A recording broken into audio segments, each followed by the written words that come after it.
Saham emiten perbankan BUMN tercatat menjadi penggerak utama kinerja.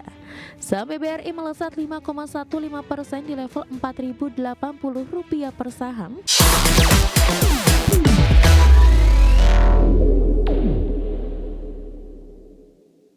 Terima kasih Anda masih bergabung sama kami. Pemirsa, indeks harga saham gabungan atau IHSG masih konsisten menguat meski belum mampu bertahan di level 7.800-an di hari Kamis, dan IHSG ditopang saham perbankan Himbara di tengah Kementerian Keuangan yang akan menarik dana dari Bank Indonesia dan mengembalikannya ke sistem perekonomian. Indeks harga saham gabungan ditutup menguat 0,64% di level 7.747,90 di akhir perdagangan Kamis. IHSG lagi-lagi memangkas penguatan usai sempat menguat ke intraday tertinggi harian di level 7.819,098. Indeks sektoral dengan kenaikan terbesar sektor keuangan melaju di 1,93%, sektor kesehatan naik 1,37%, dan sektor transportasi dan logistik menguat 1,15%.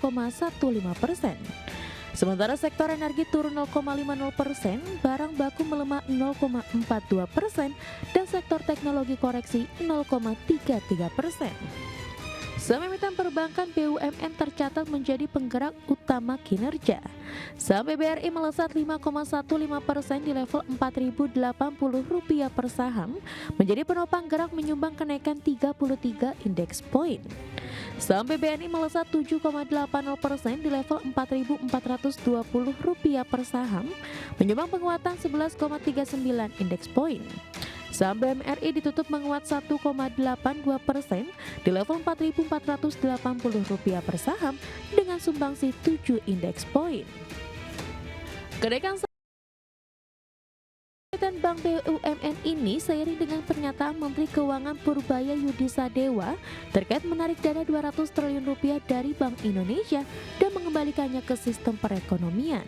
Langkah ini ditempuh untuk mendorong perputaran ekonomi yang lebih cepat. Keputusan tersebut juga telah mendapatkan persetujuan dari Presiden Prabowo Subianto.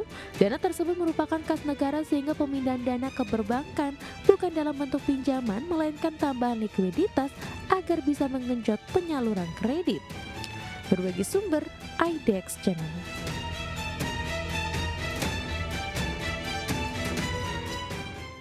Ya, Biro Statistik Tenaga Kerja Amerika Serikat melaporkan indeks harga konsumen naik 0,4% secara month-to-month di bulan Agustus 2025, adapun secara tahunan inflasi Agustus mencapai 2,9% dan menjadi level tertinggi sejak Januari.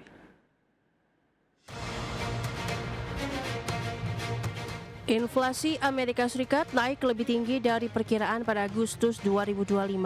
Kenaikan ini diyakini tidak akan menghalangi langkah Federal Reserve untuk menurunkan suku bunga pekan depan.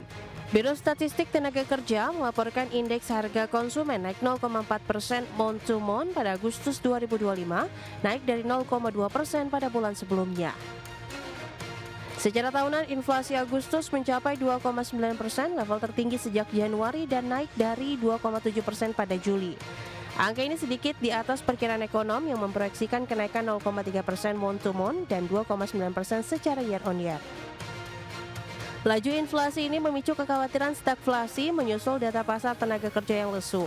Tekanan harga juga diperkirakan semakin besar dalam beberapa bulan mendatang karena perusahaan mulai kehabisan stok pratarif sehingga dampak penuh dari kebijakan tarif impor Presiden Donald Trump mulai terasa. Sementara itu, inflasi inti yang tidak memasukkan harga pangan dan energi tercatat naik 0,3% pada Agustus sama dengan level Juli. Secara tahunan, inflasi inti bertahan di level 3,1%. Berbagi sumber, IDEX Channel. Bank Sentral Eropa atau European Central Bank kembali menahan suku bunga acuan di level 2% pada pertemuan di hari Kamis 11 September 2025, seiring dengan tekanan inflasi yang terkendali dan beredanya resiko ekonomi. Investor pun menyimpulkan peluang pemangkasan tambahan sudah tertutup. ECB mempertahankan suku bunga deposito di level 2% sesuai dengan perkiraan. Bank Sentral juga tidak memberikan panduan langkah lanjutan, menegaskan keputusan akan tetap berbasis pada data tiap pertemuan. Presiden ECB Christine Lagarde mengingatkan prospek harga masih lebih tidak pasti dari biasanya, akibat kondisi perdagangan global yang fluktuatif. Menurut Lagarde, resiko terhadap pertumbuhan ekonomi kini lebih seimbang dan Lagarde juga kembali menekankan ECB kini berada di posisi yang baik dan menyatakan proses disinflasi telah berakhir. ECB sebelumnya memangkas bunga 8 kali berturut-turut dalam setahun hingga Juli menurunkan level dari puncak 4% ke posisi netral di angka 2%.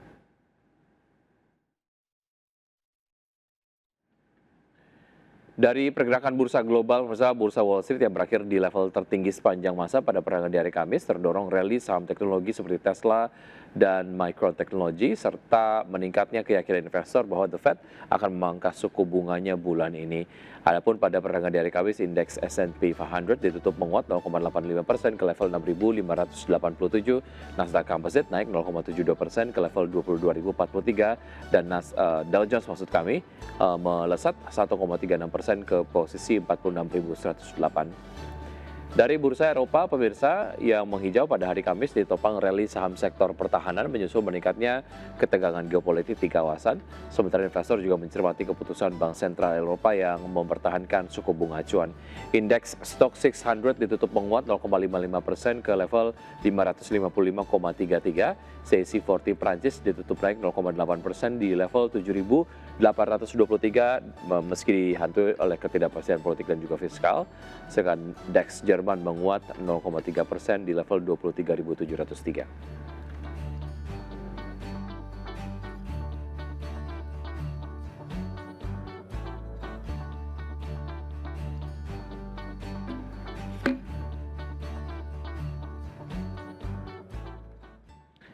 Ya, untuk berbincang pagi hari ini kita sudah terhubung melalui video conference ada Pak Raden Bagus Bima, founder dari Warkop Saham. Selamat pagi Pak Bima.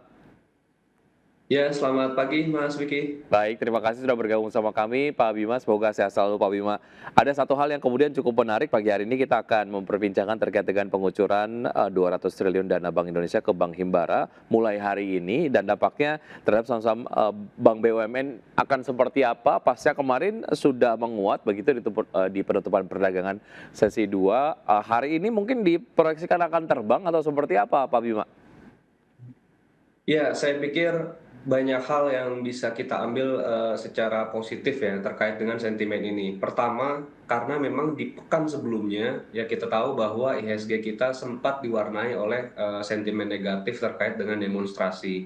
Di momen yang tepat saat beberapa emiten membutuhkan informasi yang positif, lahirlah informasi dari Menteri Keuangan yang baru yang menurut saya selain daripada kebijakan ini tentunya positif dan momentumnya pun juga pas gitu. Jadi sehingga kalau dikatakan di hari ini memang akan efektif ya penyaluran 200 triliun tersebut dan sudah direspon juga oleh hampir saham-saham yang memang berkaitan di hari Kamis kemarin sehingga di hari ini saya pikir yang yang sedang ditunggu oleh investor adalah yang juga dijanjikan di hari ini ya akan diumumkan yaitu adalah bobot pembagian antara 6 bank Himbara ya. Nah, saya juga menunggu apakah nanti seperti yang terjadi di PMN ya yang beberapa kali dilakukan kalau dari PMN sendiri memang dilihat dari kebutuhan masing-masing emiten yang antara satu dengan yang satu berbeda sesuai dengan kebutuhan. Nah, untuk saat yang ini